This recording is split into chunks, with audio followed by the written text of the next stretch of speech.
제 존경하는 박지원 의원님께서 말씀하셨던 화면 좀 올려주세요. 특검에 파견나가 있는 검사들이 지금 복귀하겠다고 하고 있다는 것에 대해서 조치가 필요하다, 법사위 차원에서. 저 검사들은 행정공무원인데도 불구하고 그 정부의 파견 명령에 대해서 저렇게 집단적으로 항명하고 있습니다. 복귀 사유가 뭐냐면 수사기소 분리에 반대하고 왜 그 특검은 수사권한, 기소권한 모두 가지고 있는데 검찰의 수사기소 분리를 왜 하면서 검찰개혁을 하느냐, 이런 취지의 주장을 하는 것 같습니다. 지금 성명서를 발표한 검사들한테 경고합니다. 특검은 제한된 기간에 제한된 죄명에 대해서, 범죄에 대해서 제한된 대상을 상대로 특별하게 수사권한과 기소권한을 행사합니다. 그러나 검찰은 모든 국민들에 대해서, 모든 범죄에 대해서 언제나 수사권과 기소권을 행사하겠다는 겁니다. 그것이 문제가 되어서 내란 정권을 만들었잖아요. 그래서 검찰개혁을 하겠다는 겁니다. 그것을 비교하면서 특검을 가지고, 특검에 나가 있는 것을 시비 삼아가지고 이 검찰개혁에 역행하는 저런 집단 행동을 한 공무원. 그런데 다시 올려주세요 하면, 그런데 심우정 검찰총장에 대해서는 특검에 나가 있는 검사들이 저렇게 나가서 대기하면서 과거의 총장을 비호하고 있는 저런 행태들, 저런 공무원들의 정신 나간 행동들, 저런 집단 행동에 대해서는 법사위 차원에서 저는 강력한 조치가 필요하다고 생각합니다. 다음 거 보여주세요.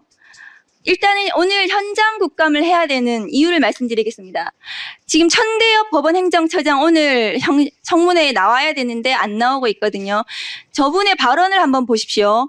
5월 2일 날 대법관이 기록을 안 보고 제출된 문서만으로 판결을 하는 경우는 없다. 저한테 저렇게 답변하셨어요. 근데 그 다음 날인가요? 조선일보에서 대법원이 정치권이 상고심 절차를 호도하는 것이고 기록을 모두 읽어야만 판결할 수 있는 것은 아니다. 대법원은 또 저렇게 얘기했어요. 대법원 스스로도 자기들끼리도 말이 안 맞는 겁니다.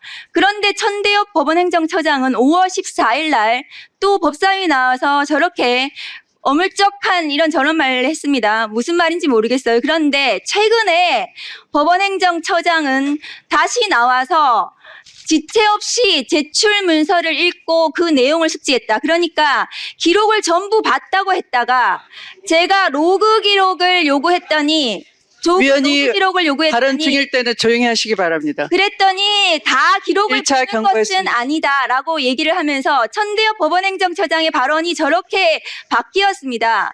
우리가 현장 국감을 해야 되는 이유는 대법관들이 기록을 7만 페이지를 못 봤대요. 봤는지 못 봤는지 모르겠습니다. 법원행정처장이 저렇게 왔다 갔다 하는 말을 하기 때문에 로그 기록을 봐야겠다. 전자문서화된 기록을 봤다고 또 얘기도 하고 있으니까 현장에 가서 전자문서를 정말 만들었는지, 대법관들이 각 개인 컴퓨터에서 저 전자문서를 제대로 읽었는지를 봐야겠다는 그런 지금 의문이 드는 상황입니다. 지금 오늘 대법원장부터 와가지고 여기 와서 제대로 된 해명을 한다면 현장 국감은 필요가 없을 겁니다. 그리고 만일에 기록을 볼 정도로 대법관 수가 부족하다면 대법관을 늘려야 되잖아요. 그런데 대법관을 늘린다고 했더니 대법관별로 75평이 필요하답니다. 1조 몇천억이 필요하대요.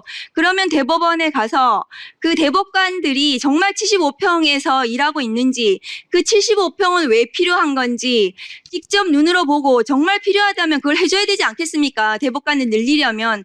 그래서 오늘 현장 국감이 반드시 필요하다고 저는 생각합니다. 그래서 오늘 국감 일정에 오늘 대법원장부터 시작해서 법관들이 나와서 오늘 청문회에 성실하게 임하고, 지난 5월 달에 사법 쿠데타에 대해서 해명이 됐다면 필요 없겠지만 현장 국감이 반드시 필요하다고 저는 생각을 합니다. 이상입니다.